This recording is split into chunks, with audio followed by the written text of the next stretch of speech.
What's the premise of this game, by the way? Are we doing some satanic ritual? Deadlock, Valve's newest MOBA, is taking the internet by storm and is the new shiny toy of this month. When I first got access, I was playing it non-stop, every single day. But then the honeymoon period kind of fizzled out and I realized this game is really hard. I feel like this game has a very steep learning curve, and I've gotten a lot of my friends who've never played a MOBA to play this, so that's why I wanted to rank each and every single character on most enjoyable and easiest to play, because there's so many overpowered characters, but are they really overpowered if they're all overpowered? Majority of the characters are really good in their own right. At the end of the day, it's all personal preference. We'll go in alphabetical order of all 21 characters, starting off with Abrams. Abrams! He's behind!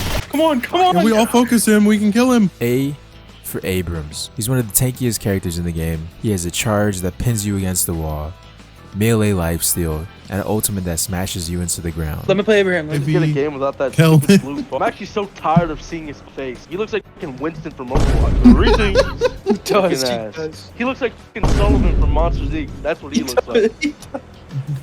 Sully. I literally Oh hope my that God. character is so nerfed that he's unplayable for the rest of the game's lifespan. I don't think he will. I don't think he will get nerfed that hard. Like, no, but American Dream. Bebop, A tier character. Is he worse than Abrams? No. I think Bebop played at higher levels, and people that know how to play the game can really play well with him. He has a hook, a bomb, and an uppercut. You could do some crazy things with that. Not me though. I can't hit my hooks for anything. I'm terrible at hitting stuns in any MOBA. Dynamo.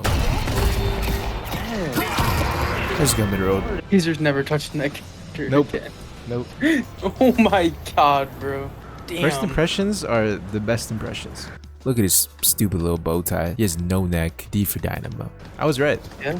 I was right about this guy. I was like, oh, I'll give him a second chance. That was like my second character I picked. I gave him a second chance when I knew how to play the game a little more, but he's just not a fun character. He has a heal, a teleport, and a wave clear. Just not my type of character that I enjoy playing, to be totally honest. Great talent. This currently is one of the characters that I have in my top 3 selection.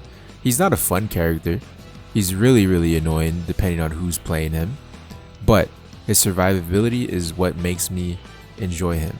And I like safe character. I don't think he's as broken as Abraham or Bebop. I'm gonna put him in the B tier. That's like middle of the pack. Very decent character. Haze. I've only played Haze a couple of times, and just like I said on Bebop up here, I can't hit my stuns. She has a sleep. She's a very stealthy character with an invis as well, and her ultimate is like Reaper's ult from Overwatch. I felt like I was dying too fast with her. Not a fun character for me. C tier. Infernus. How did I not get Infernus? None of us are Infernus. How did I not get Shut him? the frick Thank your mouth. God. None of us are in friends. Infernus was my first character I played in Deadlock, and it was not a good first impression to the game. I'm just not a fan of his abilities. He has like a grenade, and then he runs around like Naruto and hurts people in his flames, and has his ultimates like a self-explode. D tier. I think Infernus is the worst character in the game. That's just me, personally. My experience playing him made me never want to play him again. Ivy. Ivy's a support type of character. Her ultimate ability, you could literally carry around anybody, a teammate, a urn. I've seen some crazy combos. I'm just not crazy with them. They can be a very annoying character. Ivy belongs in the B tier. Kelvin. This is my favorite character in the game to play. He's a fun character. He has survivability, and he wave clears insanely fast. I enjoy playing him while my team's pushing. Just go to a separate lane, push that lane real quick, split push, and towards the end of the game we have like all 4 lanes pushed up. So Kelvin is my favorite character in Deadlock, and is the first character on this list that belongs in the S tier. Lady Geist. She's a really good beginner character, I feel. Not terrible to play. Lady Geist belongs in the B tier for me. Lash. When I first started playing, I compared Lady Geist and Lash together because they have similar abilities in terms of like lifesteal. That's really about it. Lash is a super mobile character, and if I ever had the time or patience to learn him, he would probably be like A tier. He belongs in the B tier. McGinn, a really solid character. She has a turret, a sage wall from Valorant, and a heal to heal herself and her teammates, and her ultimate is like artillery fire. The damage that her machine gun does is insane, and how annoying her turrets can be late game. She belongs in the A tier. Mo and Krill. I personally don't know how to play this character. His ultimate's kind of like Dynamo, but unlike Dynamo, he only focuses one character. which you would think that would be a problem. But if you're playing Mo and Crow as like a support and you're like telling your teammates to come focus his character, he has value. Do I enjoy playing him? No, but I enjoy having Mo and Crow on my team. Mo and Crow, it's the B tier. Paradox. You know what I do?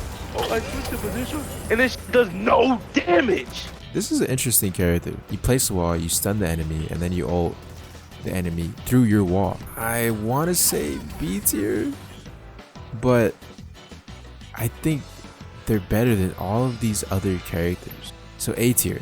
Pocket. I've seen some crazy videos of Pocket, similar to Lash, built correctly. He has insane mobility. I just understand that I'll never be like some of these streamers of Deadlock or people that play Pocket to even stand a chance on have that type of mobility as him. Solid character though. B tier. 7. Ooh, look at 7. Can't wait to see what he does in about 3 seconds. I'm stunned for 4 days. Oh, would you like? Almost like every player that plays the game. He's still ulted? thing. Bro, how long does it need to Like last? ridiculous. I turn the... This was the first broken character in this game. They've nerfed him since, but he's still a viable character to play, and I'd recommend any new person playing Deadlock to play 7. He has, in my opinion, one of the best stuns in the game. He has a ball sphere that does damage through walls, and you can buff his bullet damage by turning your bullets to electric. The ultimate ability is what makes him an S tier character.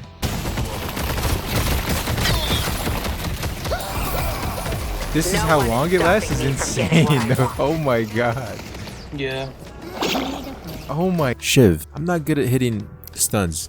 And although Shiv doesn't have a stun, he has a bleed similar to Haze. Apparently Shiv's really broken. A lot of these characters are really broken, but wasn't a fan of his gameplay. I just feel like there's more fun characters to play, more easier characters to play than Shiv. Victa, very similar to Great Talent in terms of she has a stun, or in this case she has a tether. She has the ability to fly just like Great Talent, and her ultimate ability is to snipe. I think Great Talent is an easier character to play. The enjoyment factor of Victa, like who doesn't want to play a sniper? I would put Victa in A tier. Vicious, one ability, his like grenade, is one of the hardest hitting abilities in the game. Similar to Overwatch, he has like a cube that he could put himself or his teammates in, and he has an annoying fist that you could place on the floor or the wall to get enemies out of position. A tier.